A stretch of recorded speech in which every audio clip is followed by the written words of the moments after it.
kita akan sebutkan beberapa hikmah kenapa kita disyariatkan berpuasa di bulan Ramadan. Yakni kita bukan hanya berpuasa di bulan Ramadan semata-mata untuk menahan lapar dan dahaga sahaja, tetapi kita ingin juga mengambil manfaat daripada hikmah disyariatkan berpuasa di bulan Ramadan. Maka di antara hikmah disyariatkan berpuasa di bulan Ramadan, yang pertama adalah untuk kita menundukkan hawa nafsu. Dan sifat bagi hawa nafsu ini, kecenderungannya adalah mengajak kita kepada kesenangan-kesenangan yang akhirnya ia akan membawa kepada keburukan. Ini sifat bagi nafsu. Kecenderungannya itu adalah kepada perkara-perkara yang terkait dengan kesenangan-kesenangan, kelezatan, kemewahan, banyaknya rehat. Tetapi jika kita selalu mengikuti nafsu, boleh jadi ia mencari kesenangan dalam perkara yang haram, seumpama zina dan seumpamanya, ataupun minum arak. Dan ini disebut dalam Al-Quran bahawasanya nafsu itu ia selalu mendorong kepada kejahatan, iaitu firman Allah Subhanahu wa taala dalam surah Yusuf ayat ke-53. Allah Subhanahu wa taala berfirman, "Innan nafsa la'ammaratun bis-su'." Sesungguhnya nafsu itu selalu mendorong kepada kejahatan. Dan Nabi SAW pernah menyifatkan tentang syurga dan neraka. Jalan untuk ke syurga itu adalah jalan yang nafsu tidak cenderung untuk melakukannya. Contoh, memperbanyakkan baca Al-Quran, beribadah, sedekah, hadir majlis ilmu. Itu biasanya nafsu tidak suka. Maka jalan untuk ke syurga ke arah itu, iaitu nafsu tidak cenderung untuk melakukannya. Adapun jalan untuk ke neraka itu adalah apa yang nafsu cenderung untuk melakukannya, seumpama zina, minum arak dan perkara-perkara haram yang lain. Dan sifat bagi nafsu ini, ia seumpama kanak-kanak. Sifat bagi nafsu seumpama kanak-kanak. Kalau kita ada anak yang kecil, dalam Islam kita akan memisahkan dia daripada menyusui. Biasanya 2 tahun lah, kita akan memisahkan dia daripada menyusui ibunya 2 tahun.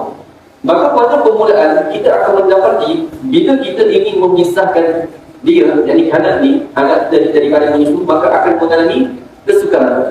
Contoh, kita bagi susu botol, dia balik kepada kita, dia tendang kakinya, menangis, menjerit. Maka ini sifat bagi nafsu. Maka begitu juga apabila kita ingin memisahkan nafsu kita daripada perkara yang dia sudah sebati, yang dia sudah lama dengan perkara tersebut. Contoh, nafsu dah lama tinggalkan solat berjamaah, kemudian kita nak istiqamah solat berjamaah pagi, dia jadi suka. Ataupun kita sebelum ini pernah puasa sunat, bila kita nak mula balik, yakni bila kita tinggalkan, kita nak mula balik, maka kita akan mengalami kesukaran. Untuk istiqamah, itu akan mengalami kesukaran. Maka ulama mengumpamakan nafsu itu seumpama kanak-kanak. Pada awal kita akan mengalami kesukaran, tetapi sekiranya kita memaksanya, maka nafsu ini akan jadi nafsu mutmainnah. Maka nafsu ini bukan hanya ambil masa sekejap sahaja untuk kita istiqamah di dalam ketaatan, tetapi nafsu ini dia mengambil masa yang panjang.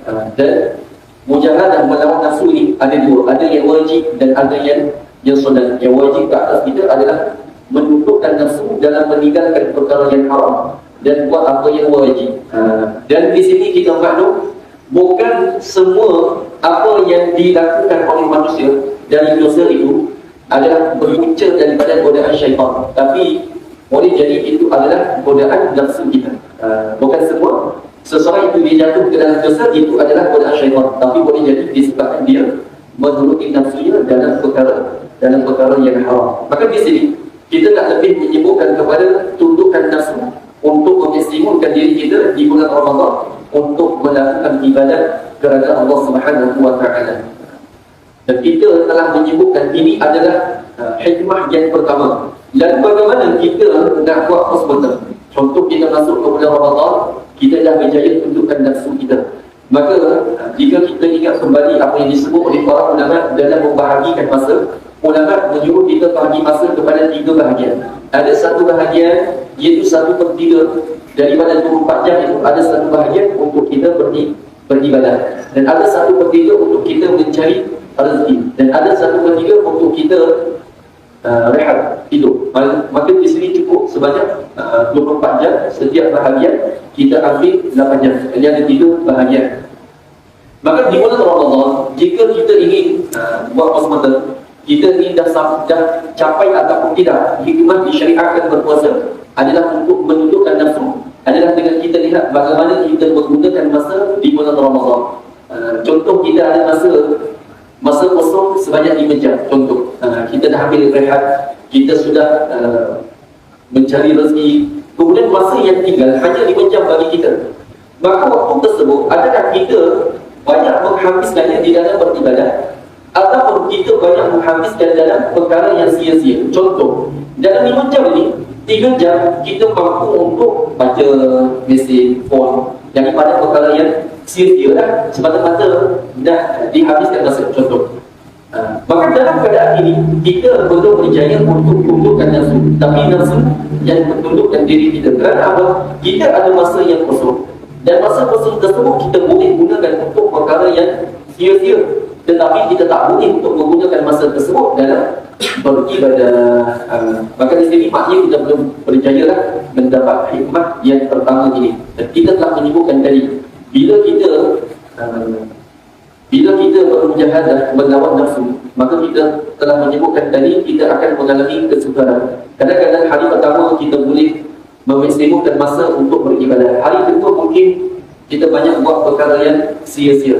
Maka dalam keadaan ini kita taklah teruskan bermujahadah, kerana kita telah menyebutkan tadi bahawasanya untuk menjadikan nafsu istiqamah di dalam ketaatan ini memerlukan masa. Bukan hanya dalam masa sebulan kita boleh terus menjadi nafsu yang istiqamah. Kadang-kadang kita di bulan Ramadan mungkin sebagian hari pertama, hari kedua rasa malas. Contohkan, hari keempat kita tengok, hari pertama penuh surau kita sepadan, hari keempat kelima ni tengok, masuk balik.